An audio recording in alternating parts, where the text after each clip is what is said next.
All right, welcome back to Conversation Convos, and what a year it has been, wouldn't you say, my co-host Mike? Yeah, a little bit late, but we got a topic that we're gonna kick off um, the new year with. Brian has it. Take it away. Yeah, so this one's gonna be a little touchy one, but basically talking about family experience, family behaviors and stuff like that. Anything that you went through with family, funny, good, bad, the ugly, all that jazz. Perfect topic, especially being just out of the holidays. Yep. A lot of people have mixed emotions. It's like they're not really holiday people, and they're like, I don't like the holidays. I don't like being around family, or the opposite, like, oh, I wish I could be around family, but none of them do anything or want anything to do with me. Black sheep style, Yeah. almost. Well, which is funny for you to mention that about the whole black sheep thing, because me personally, I always felt like I was the black sheep in my family due to like certain circumstances that I went through in my family. That I always felt like that. Then I got that like little confirmation from my older cousin, and she was just like, "Oh, like I don't know why you feel like that." Where it's just like I don't know because it seems like everybody just seems like they're a little distant, or everyone's just like not Yeah, really like too much about. I'm not saying that they have to be about Brian, but I'm not saying that like I'm saying like you guys like can't that like that slight talk to bit. me or like communicate. You know what I'm Yeah, saying? So that's the whole weird thing for me. And I mean, in all honesty, I think one like good experience I would say was like definitely Thanksgiving. yeah. Thanksgiving definitely with my dad and my aunt and my cousins and stuff like that. Ironically, that's how like the whole thing kind of stirred up about the whole like turkey thing because we used to always uh say turkey like all the time. Turkey, yeah. Yeah, we always used to say that all the time. Yeah, you remember because I would be always like telling my dad that and saying over You like always the you always gaming. call your dad that Yeah, too. because it was just like something that stemmed like from like Thanksgiving because my cousin, my youngest cousin, he would it was like that Thanksgiving that he just kept on going back and back for turkey. But like we seasoned it good, so like obviously like of course like the food was really good, but it Yeah, was just funny. You got like this like little young kid just like kept on coming back pigging for like out. turkey, Yeah, turkey kept on coming. Like I want to say he probably at least had like 3 or 4 plates. I but probably had like maybe like two. yeah, and I mean, right there with you. Like, great time I remember is Thanksgiving. I think a lot of people probably say that because it's like same thing. I love food, and I could go back and not feel like embarrassed or um, well, not necessarily embarrassed. What do you call it? Like I don't have to feel like Trying to think of the word not too. pressure. Jesus, I can't think of it. But anyways, you can go up and eat as much as you want and not have to worry about judged. Like I Yeah. don't have to feel judged. About like, oh, I went up there and got two plate. Like, no, like there's plenty of food. Like, and that's what I love. Upon the entrees you would get too, Yeah, because you're talking about like if there was mashed potatoes there, we would have the mashed potatoes, but we would always have the arroz with was it trying to remember now. Jesus Christ. well, since you're spewing off Spanish stuff, we're gonna get some more.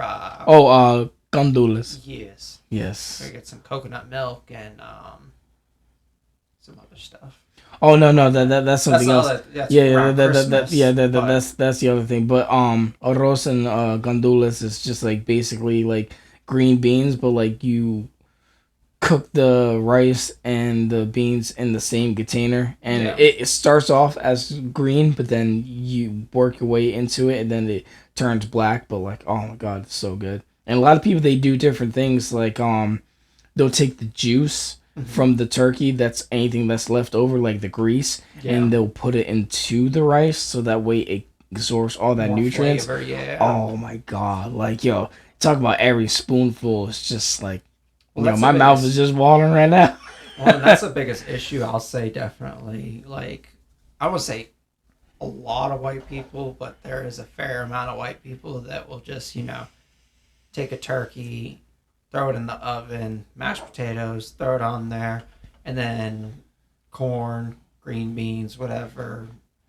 And then they throw the mashed potatoes on the table, the turkey on the table, and they go, "Oh, put your own salt and pepper on the mashed potatoes. I didn't want to." I'm like, "No, man, I'm gonna put all my spices on there. Like, Yeah. if you don't like my spices, you don't gotta eat it." I like putting all season my stuff. I like the garlic That's pepper, my the biggest onion, issue. not garlic, garlic powder, onion powder, putting all that jazz in You there. gotta season, man.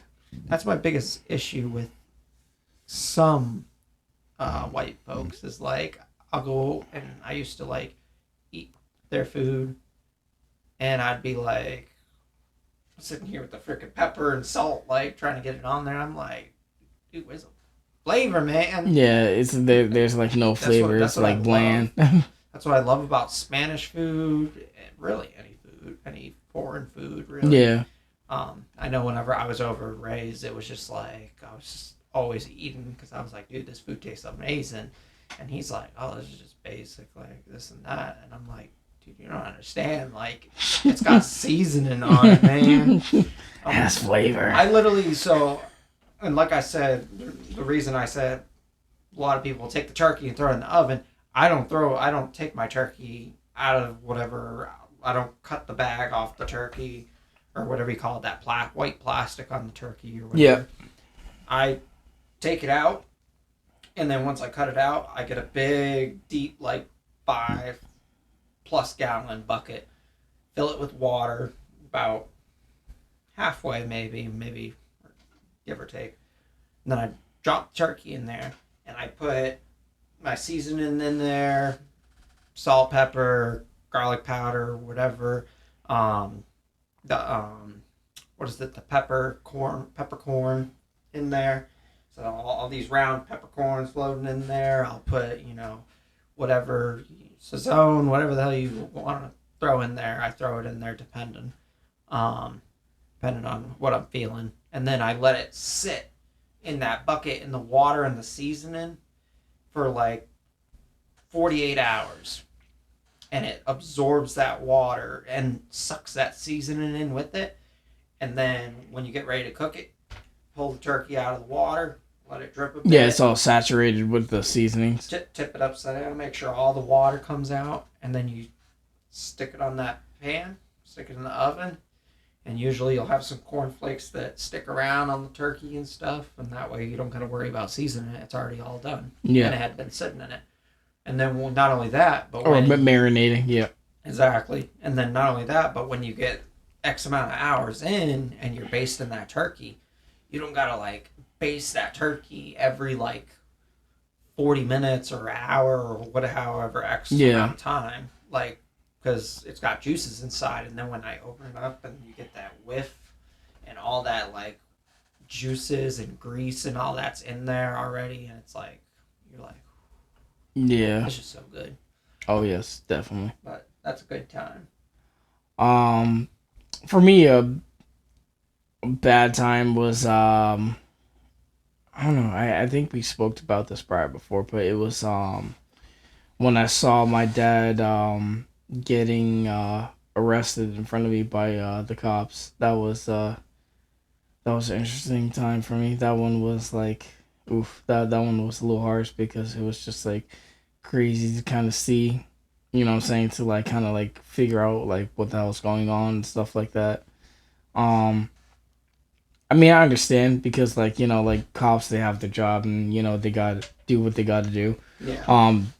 The thing was, it was literally just like the smallest things, which is, it's funny for it to, well, not funny, but you know what I'm saying, like, something, just irony of it, of, you not paying your, traffic tickets or whatever like that, and then next, it adds up to you, you know what I'm saying, so that was, definitely, one of the bad times. I have a bunch more, but, I'll let you. Well, and you're a kid too, so that's definitely like, you're not expecting like, hey, I'm, young kid, or even if you're in your late teens, you're gonna be an adult, or even if you are 18. Yeah. I mean, to be living with that parent, and you've been raised by them, they've taken you to school, brought you to practice, or brought you to pick up games several times throughout the years, and Yeah. you've grown that bond,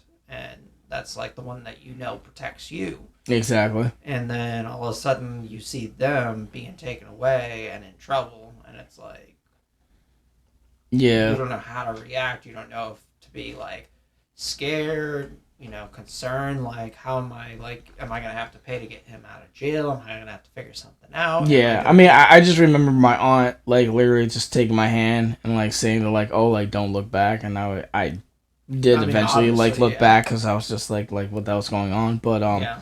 yeah, nah, overall like that was just one of the bad experiences. I have like many more, but I think that's the thing that's like with family, that it comes down to like those harsh moments, how the family comes together. Like another one was definitely like when my first my grandfather passed away, and then like shortly after my grandmother passed away. That one was pretty harsh. I mean, after my grandfather passed away, that one was pretty harsh. I mean, just hearing my grandmother cry, that was pretty harsh, and just trying to console even my dad, because back then when I was living down in NH, I was just like I was doing my thing, but I came down, like I I wanted to see like how like they were doing and stuff like that, because I had my own life, like living underneath my friend's roof, and I was working two jobs and stuff like that, and then I got the call from my oldest cousin, and she told me about that, and I was just like, oh, really? And then I had to call.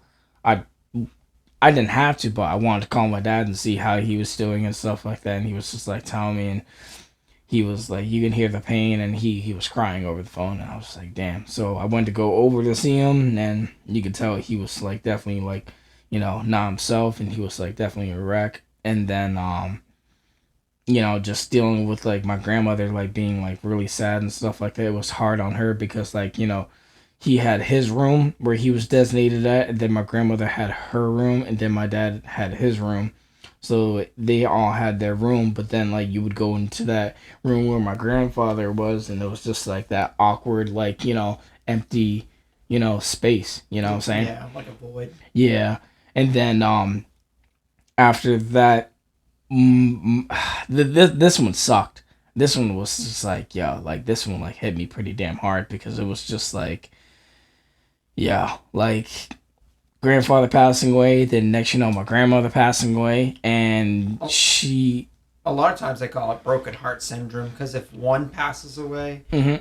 and they're, like you said, they're crying, they're very upset, usually their heart eventually just starts Well, to it didn't help lag either out. that she was also diabetic too. Yeah.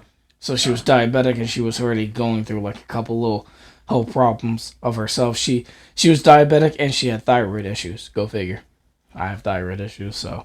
But yeah, and then I remember my dad telling me about it. He was just like saying that like, oh, like I was doing stuff around the house, and then I don't know if you remember my dad's vehicle. Remember the Volkswagen, the white one?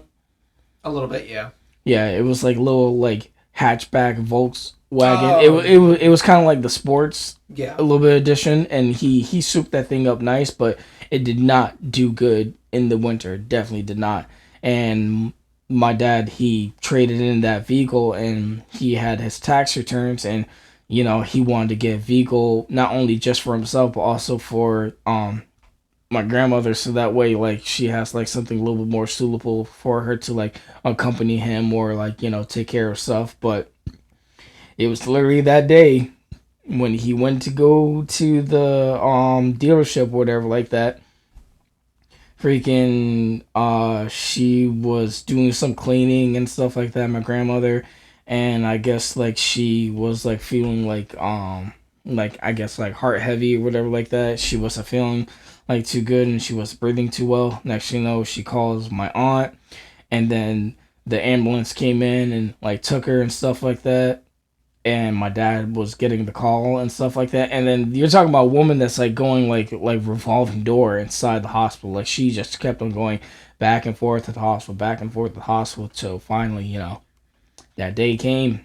And I remember my dad telling me about it. I was like, I did all this stuff and I told her like don't clean, but like like Latinas they like to clean. You know what I'm saying? I think it's just also that motherly type of like Old people too are yeah thinking. motherly also type of response too. It's like Yeah, they like to clean exactly. and they Yep. they like to keep it like nice and like straight and stuff like that. My dad like I'll be honest, like he has like a good amount of clutter and stuff like that. And yeah, he told me about it. He was just like, yeah, I went to the DMV and I did all this stuff so that way, like, I could take care of her and everything like that. The next, I came back and all this happened and like I told her, I'm like, please, like don't clean, like just rest and just relax, like don't worry about it, I'll take care of it. And unfortunately enough, that's when it happened. I was there at the hospital because there was two choices.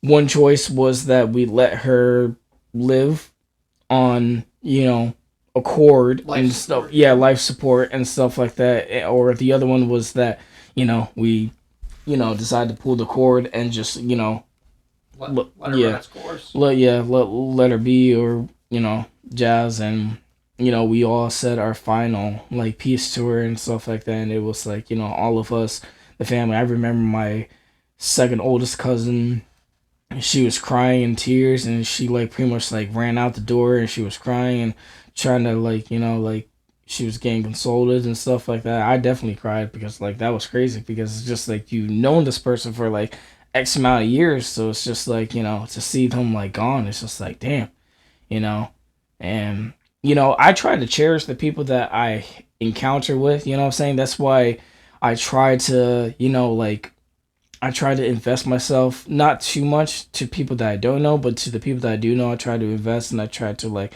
share some type of inspiration, whatever I could bestow upon them or like educate them in a certain type of way, so that way they can kind of like prosper or whatever. Like they're even if they don't prosper, that's fine by me. But just the fact of just communicating, keeping that reciprocation, and like not you know expecting anything out of it, but just the fact of just at least like getting to know the person, and you guys might end up finding more stuff that you guys have bond with. I Yeah. mean, I just most recently got a more closer bond with my mom, and we used to be like this close. We used to be like pretty damn close. She used to drop me off at elementary school like almost every single day. There was one day that like she dropped me off like a little too early, and I had to wait to, go inside school. So we were just like talking, conversating and stuff like that. And it was just like crazy to get that type of bond with a parent because, you guys are just like, shooting the shit and you guys are just talking and stuff like that. And then like you're actually having like kind of like that friendship bond with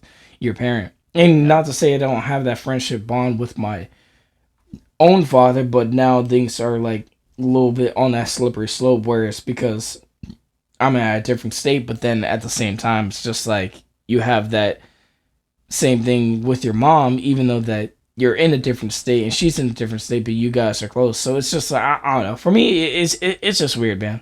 Yeah. For me, it's just weird, especially if a parent says that like I'm here for you, and if you need anything, let me know. And then when you contact them and stuff like that, they kind of like like don't even message you, or they give you like the cold shoulder, and it's just like yo, like for real. And then like they tell you like, oh, I can't keep on like doing this, or I can't keep on like, like sending you this and stuff like that. And it's just like, really? Like you just got done telling me that like, you're here for me and if I need something, but yeah.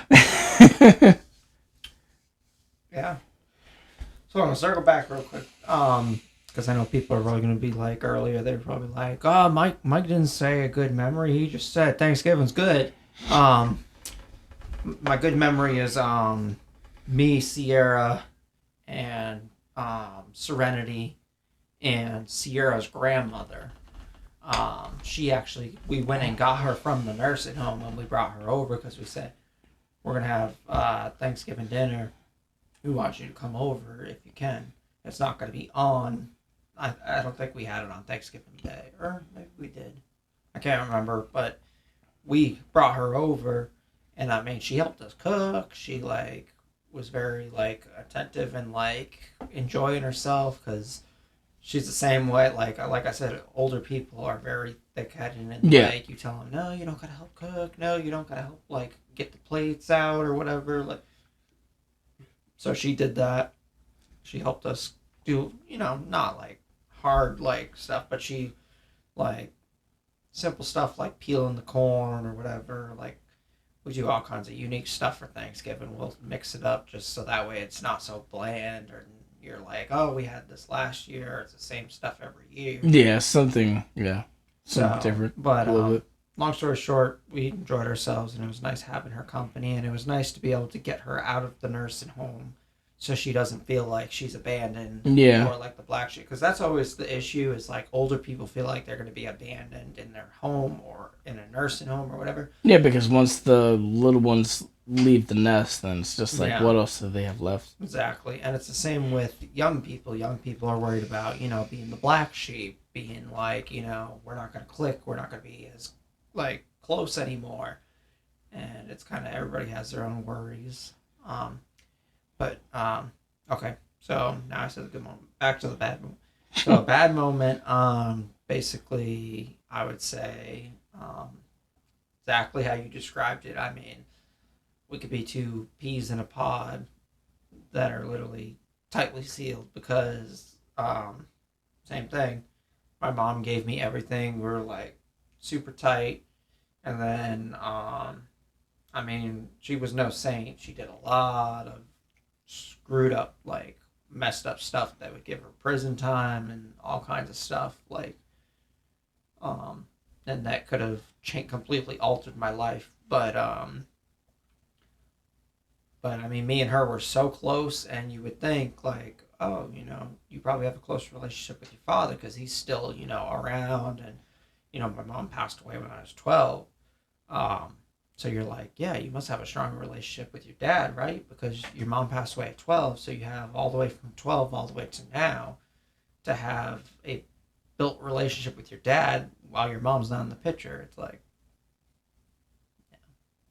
yeah, nada. I mean, I sat at the computer all, well, Yeah. you were there, literally sat at the computer all day going through emails, clicking. I'll be like, I'm going to go hang out with friends. Okay. Yeah. All right, bye. And that's not even like the part that's like bad, I consider. Like, that's just like, okay, whatever. Like, Yeah. you're just a dad that, isn't, is physically there, but not mentally there, which is bad in itself. But, for me, it's more of, after we got through Serenity 2 was 2 years old and we moved to Mass. And like I said, this is where the spit image comes, where two peas in a pod. As soon as we moved out of state, not a single thing. Serenity, Hunter, not a single birthday gift, not a single Christmas gift, nothing. I don't even want a Christmas gift or a birthday gift. But your grandkids, Yeah. not a single birthday gift, not a single Christmas gift, nothing. Now, I'm not saying they didn't get anything like when we went up there in March. Yeah. I mean, of course they're going to get something because they're there. Like, They're present. and it's like, kind of, to me, that's like a petty gift. Like, you give someone a gift like, oh, hey, like, Because they're there. I haven't seen you in 4 years. Like, did you want this? And it's like, no. Like, if you wanted to gift me something, you could have gifted me something like for Christmas or like my birthday or something. What? You're just giving me this now because I haven't seen you in 4 years. I mean, I wouldn't say that's like expectation wise, but I would say that's at least like some type of like. Well, that's my thing. That's what I'm saying. Like, I don't expect anything because I mean, normally it's like, oh, expectation. You give everybody a Christmas gift and a birthday gift. I'm not expecting that. But like as a kid, you grow up. That's what you remember as a kid. Like the presents, the the food, the quality time together, spending together. Yeah. Like, a card. not even like, I'm not saying like get like a bluey helicopter, like, or like, you know, an excavate actual like excavator, or Yeah, I'm don't not don't don't saying, don't have to be all out. but a card, just a card. And I'm like, dude, my grandma, my dad's mom, has sent us a Christmas card every year, still to this year.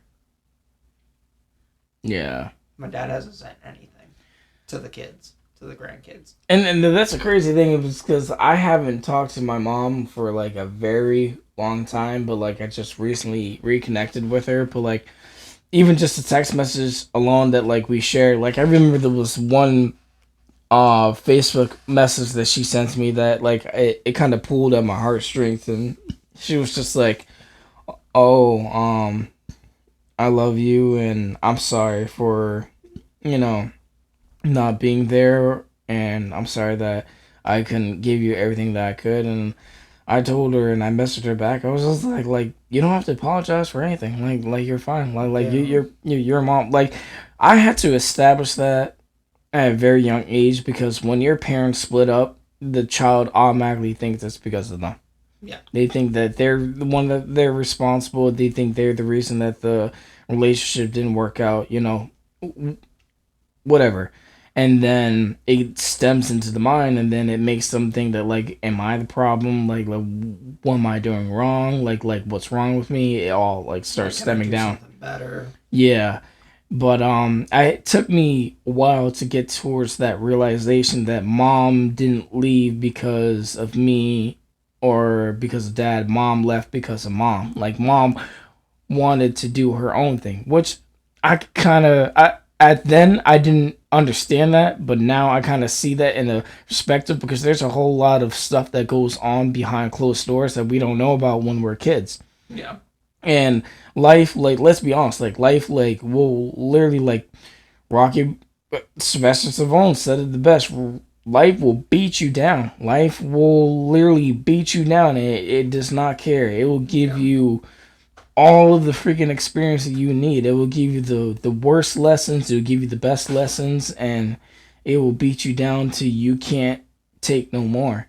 But yeah, I had to get that realization to understand, like like you left, but like you're in a better position. You know what I'm saying? So I feel like I hate to get off topic, but like I feel like in certain relationships, I feel like people are in relationships with people that they're still kind of like learning themselves and trying to like slowly adapt and trying to figure themselves out. But at the same time, you know, you're trying to also like like graduate. They're also trying to like get some type of knowledge so that way they can move forward. And if they're not moving forward with that person, then why stay with the person? So that's Yeah. why sometimes relationships don't work out the best because, people are at a higher level than the other person.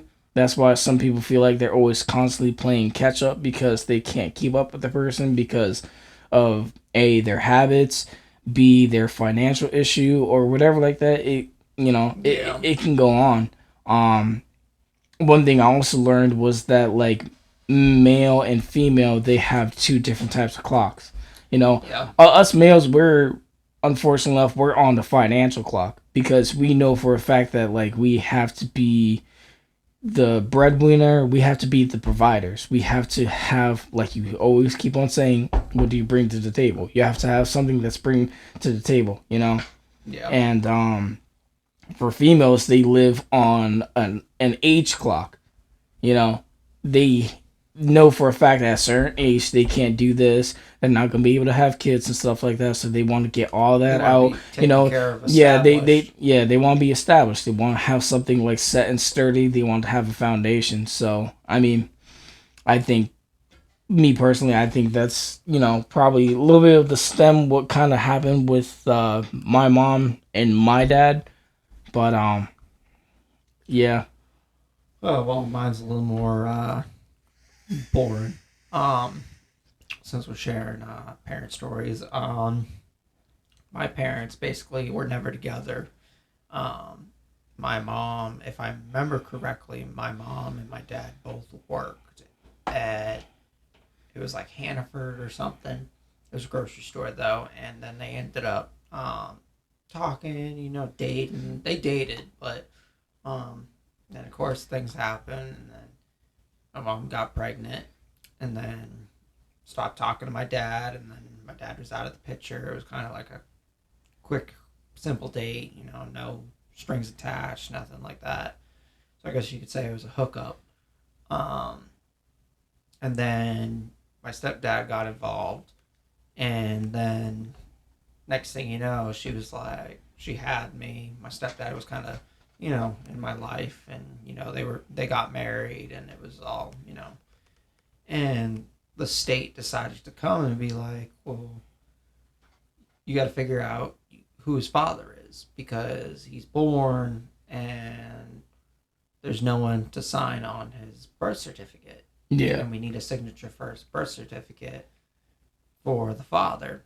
And so they kept pressing, and then she kept throwing random names out there that she didn't believe was the father and just throwing out names, just to kind of throw them off their trail and then trying to basically wear down the clock so they'd either leave her alone and basically be like, you know, the stepdad can be the father. And so, but eventually, finally, came down to it. They were like, we need one more name. Just give us one more name. And then, so she gave my dad's name. And they did a test.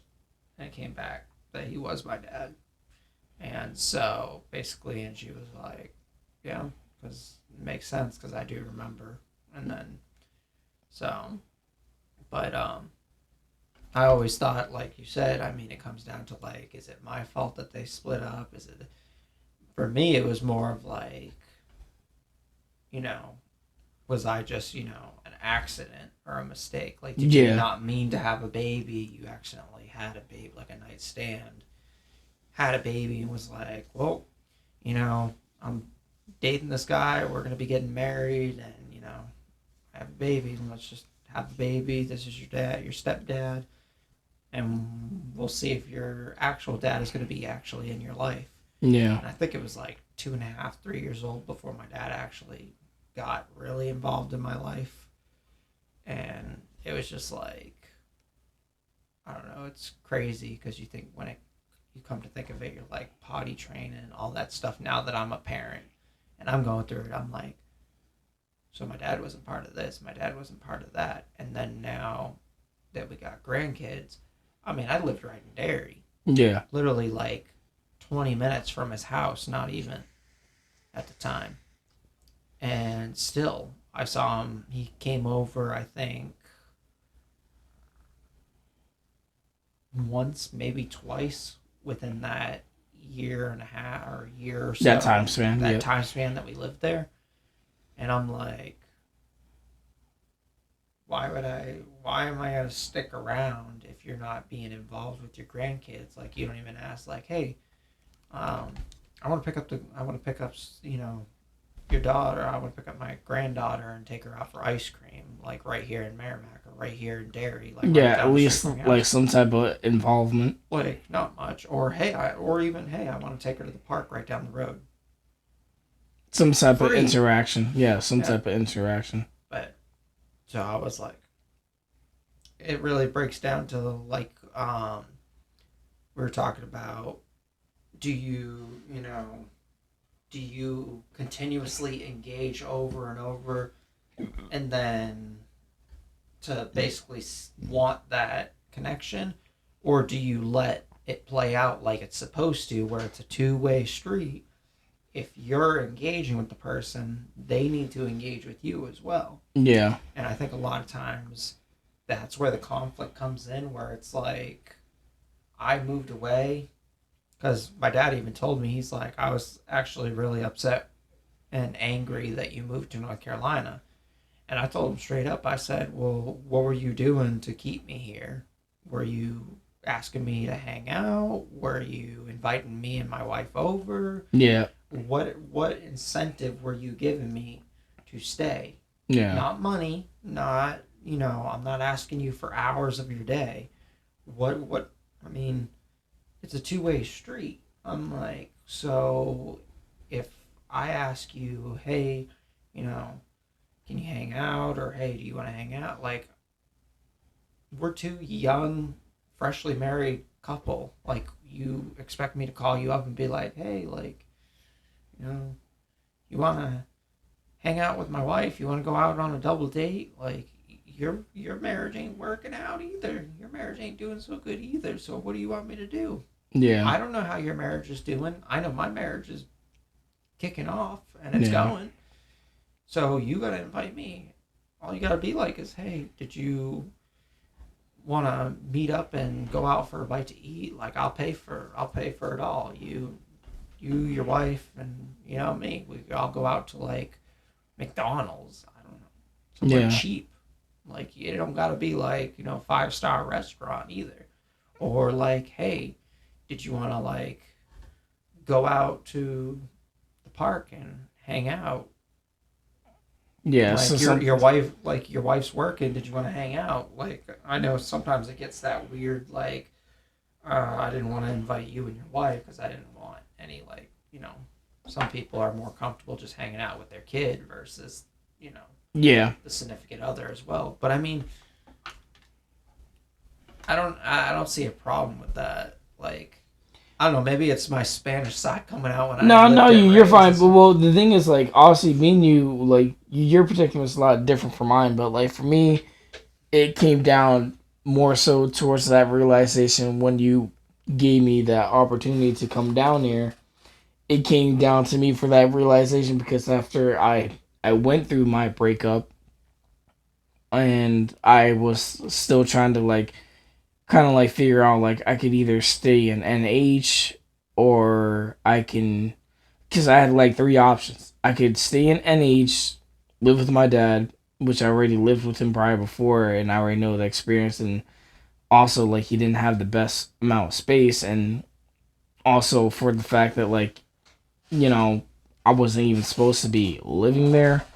And then, second one was, oh, I could, live with our boy Ray, and living there, I mean, God knows how that would have went, with, Yeah, you know, people coming in and people out, and coming in and out, and also with like also finances and stuff like that, and like him being there but not really being there and stuff like that, and then me getting my own place. If I would have got my own place, I don't even know how that would have established because yeah, it would have felt good to actually have my own place, but then also the fact of dealing with all this extra stuff is like, oh yeah, I got my own place, but now I have X, Y, and Z, and now I'm all alone, and it's like, what I'm saying, I'm pretty much by myself. And then more stress, and then stress, and then also being by yourself, being lonely.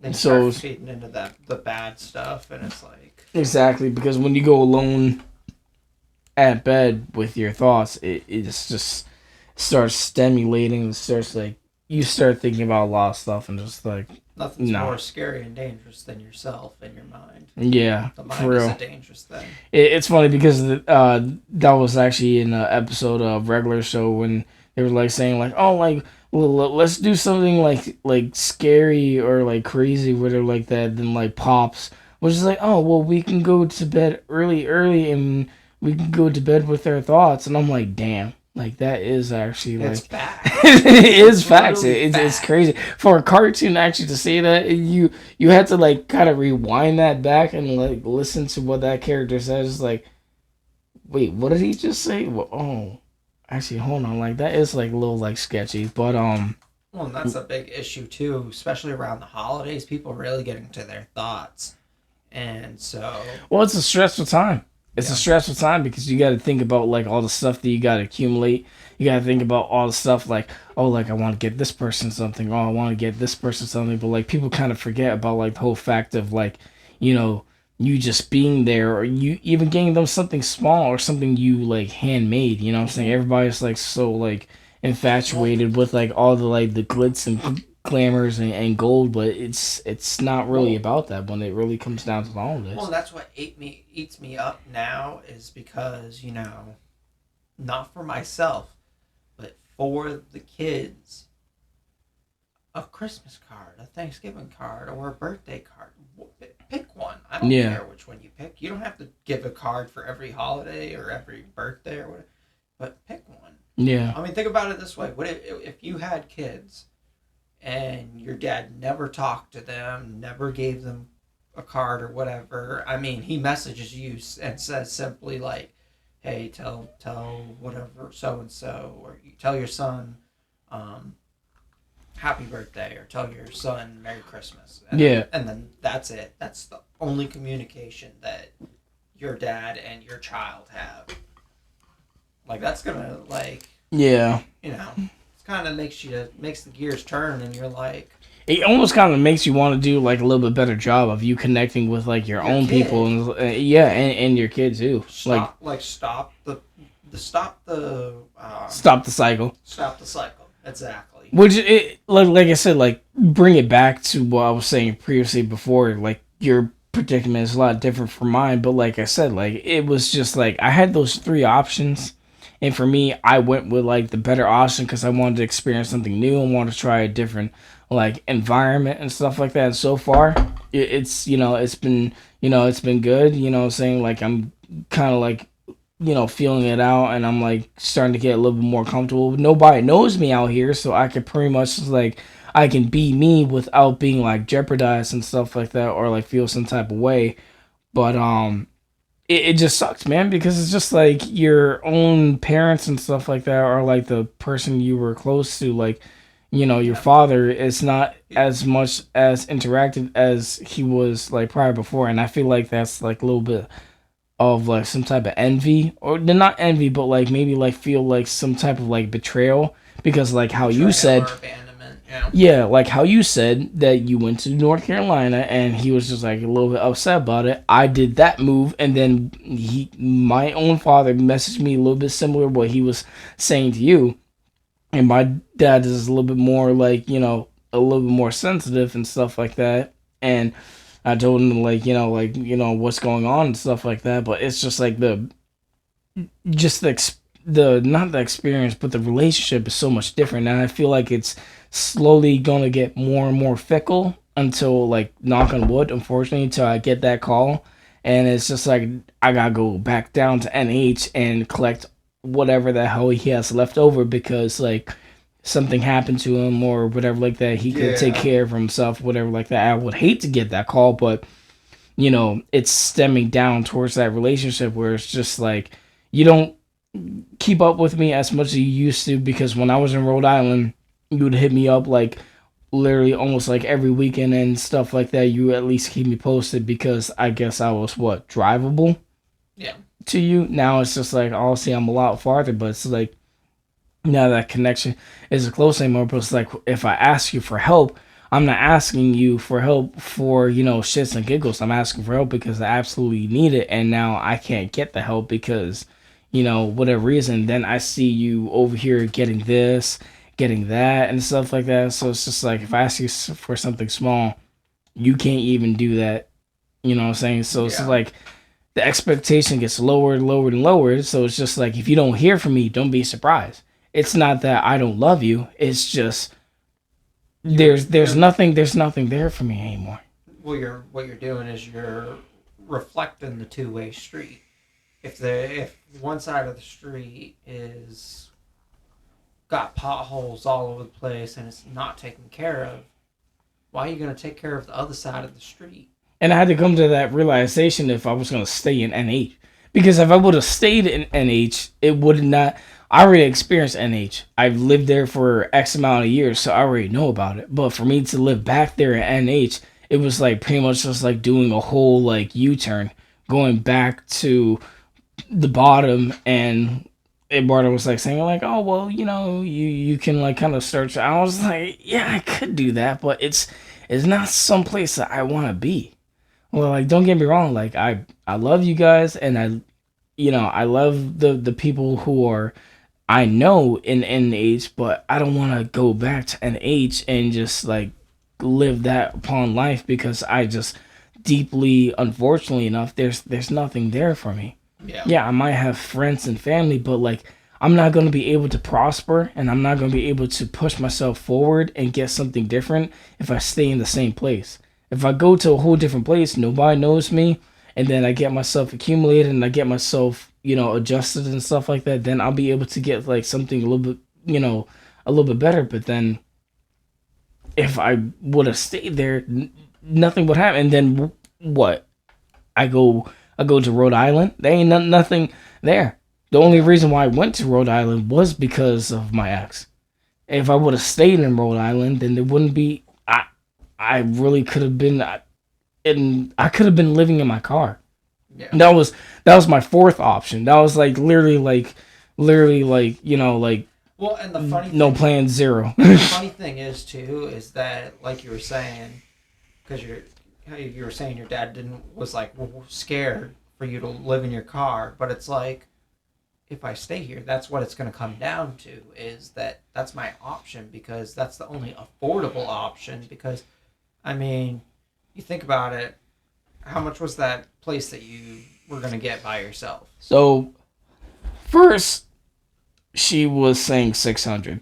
Then she dropped it down to 400 a week, but it was going to be yeah, exactly, a week. But I was gonna have to negotiate with her and say like, hey, this is gonna work out for me. I'm gonna have to do it bi-weekly, and that's if she's down for it. And then if she wasn't down for it, then I would have to be living with my dad with minimum amount of space. Yeah. Well, yes, granted, I would not have to worry about food. I wouldn't have to be paying for rent and stuff like that. But then being secluded to small amount of space. Yeah.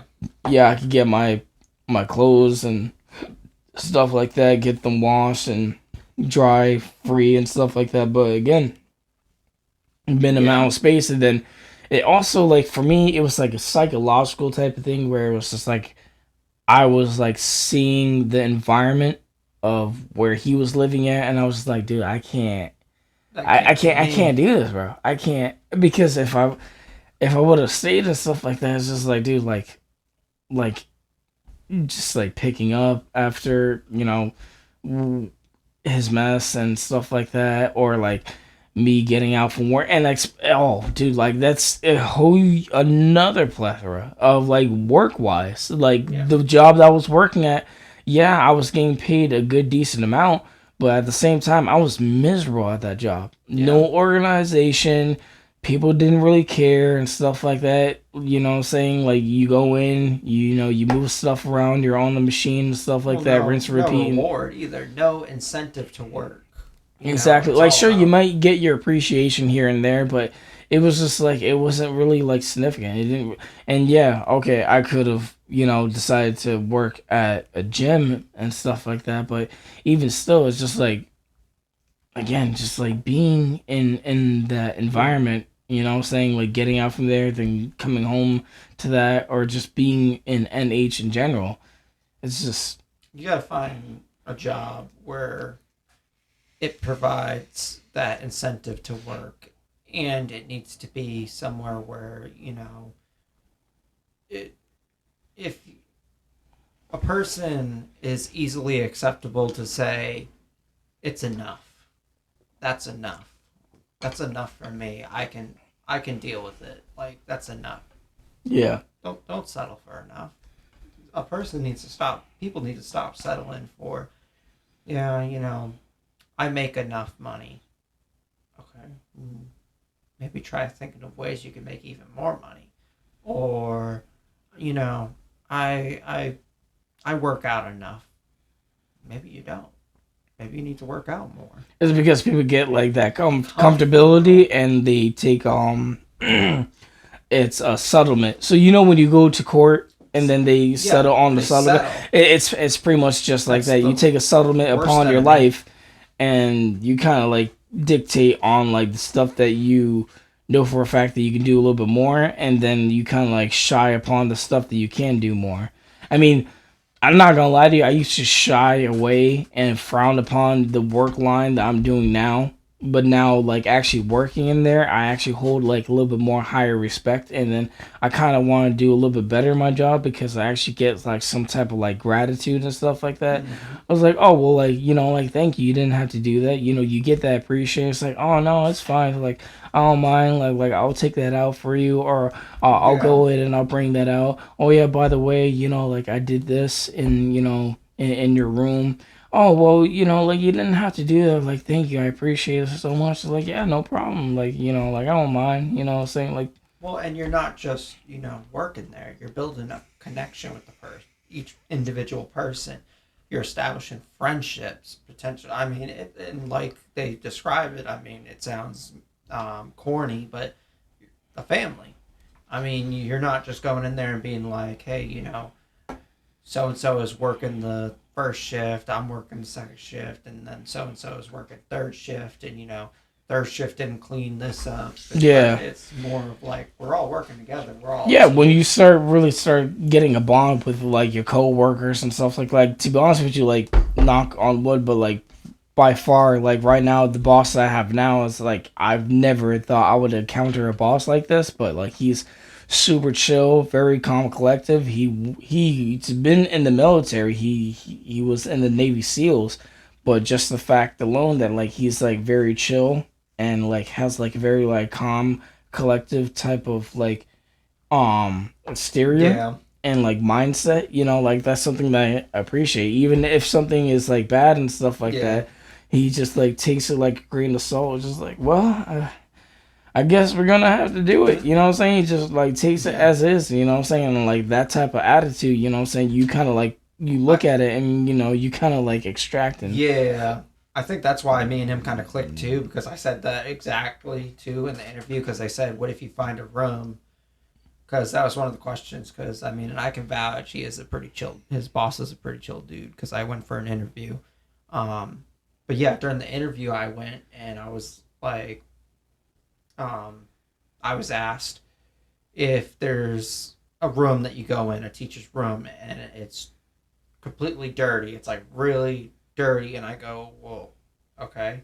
I'm like, and then he's like, well, it's really dirty, and you gotta clean it. It's dirt. Wait, it's a lot dirtier than normal. What do you do? And I'm like, well, I was gonna say it's like it depends on the situation. I'm like, if someone took a carton of chocolate milk and like it had been on the floor and the kids stepped on it and there's chocolate milk sprayed all over the floor and the desk and they got like tissues all over like different desks here and there, and they got pencil shavings like from the sharpener all over the floor instead of in the trash can. And I'm like, there's countless drawings on the desks and stuff like that, like the teacher wasn't paying attention to their his or her class. Yeah. um and then there was like paper like crumpled up and like thrown over by the trash can. Clearly, they were throwing it at the trash can and not actually putting it in the trash can. It's like then I'll be like, hey, like Don, or in y'all's case Don because he's the head custodian. But I would tell the head custodian or the supervisor like, hey, this is what I encountered. This is the situation. I'm gonna take care of it because guess what? It is what it is. It's got to be taken care of. At the end of the day, I can't just walk away from it and leave it there. Right. So I'm gonna take care of it. But if we can work on this or address it or see what we can do to improve this situation, so To that minimize way it. we're not as stressed out, so everybody can split the work. Yeah. And yeah, he liked that, like you said. I mean, like he says, at the end of the day, it's got to be done. And I mean, I think most people who are successful or whatever know that at the end of the day it's got to be done. At the end of the day, someone's going to go out and make that money, whether you do it or someone else does it. That laundry's got to get done, whether you do it or someone else does it, or it sits there and then Same thing you like know doing the no one, dishes or yeah, taking out the trash and stuff like like it's that. gonna have to get done eventually. Otherwise, It's just it's just gonna gonna accumulate and accumulate. accumulate, and then your life is gonna get worse. I told this to him like my boss like I want to say like yeah 2 days prior before. I was just like, I came to like a realization, not most recently, but it was a little bit a while ago. It was just the fact that like the more you focus on complaining about something, the more likely you're not gonna do it, Mm-hmm. because you focus on so much of the negative, or like, oh man, there's so many dishes, oh god, like why is there so much of this, like oh my god, I don't feel like doing this, or like damn man, like this room's really dirty, it's like oh dude, it's gonna take me forever to do this and stuff like that, as opposed to you being like, you look at it, it's like well, it is what it is. You know. That's the big thing, and I mean, it's like we always joke, racism isn't there unless you go looking for it. The bad isn't there unless you say it's there and you call it out. You call something out, it's gonna be there. Yeah. You go looking for something, you're gonna find it. It's gonna constantly be there. And it's gonna be more bolder and bolder the more you pointed it out. Yeah. Like if you see a hole in the wall, you'll be like, oh god, that's a disgusting hole in the wall. Like, oh my god, like why is that there and stuff like that. As opposed to be like, oh damn, there's a hole in the wall. I could probably fix that. Just do this and it'd be you know done. what I'm saying? Like covers, like, alright, there we go. It's like, sorry, like that was there was a hole in the wall and I saw it there, so I wanted to take care of it. I didn't want to keep on looking at it, you know what I'm saying? Yeah. But yeah, that is definitely going to do it for this podcast, and we will see you guys soon. Peace.